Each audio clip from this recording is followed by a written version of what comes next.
हामी चाउमिन बनाउँदैछौँ। यो चाहिँ चाउमिन उसिनेर चाहिँ हामीले बेचेर हालेको छौँ, नुन हालेको छौँ, तेल हालेर चाहिँ यसरी राख्यौँ होइन। यस्तो रेडी छ। प्याज छ, बन्दा छ, त्यसपछि यो चाहिँ चिकन भयो। बर्ड फ्लू लाग्यो भने चिकन मजाले डिप फ्राई गऱ्यो भने केही पनि हुँदैन नि त, त्यही भएर हामीले चाहिँ चिकन ल्याएको छौँ।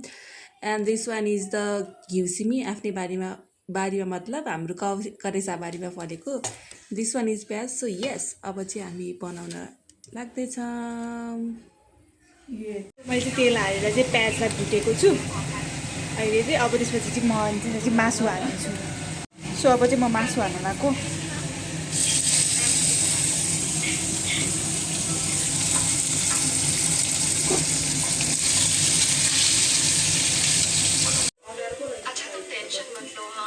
यो चाहिँ चिकन मसला हो, मैले चिकन मसला हालेको।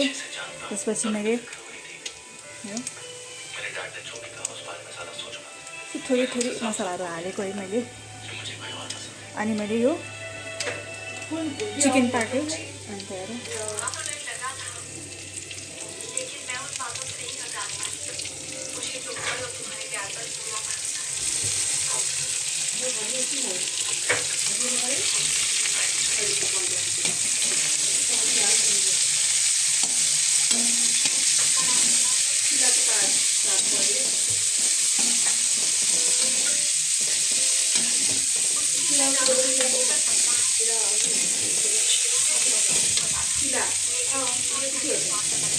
यसरी पकाउँदैछु।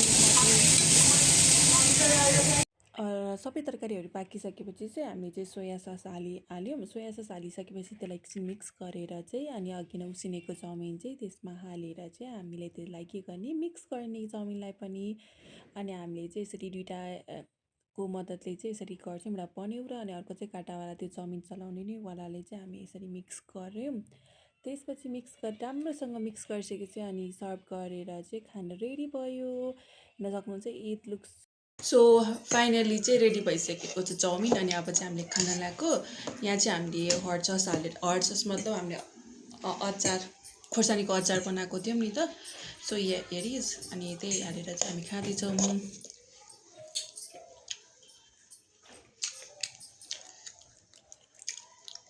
मासु चाहिँ मिठो रहेछ। सो यस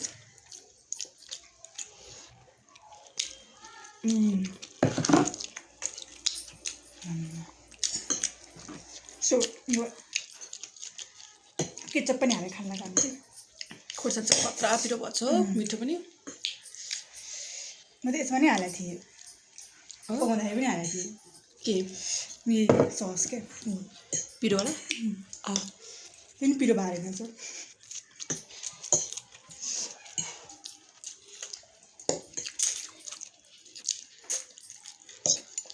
मिठो भएको छ। हामीले मासु चाहिँ धेरै नै सानो बनाएछौँ कि। एउटा कुरा यहाँ मिस भएको भनेको चाहिँ चना हो।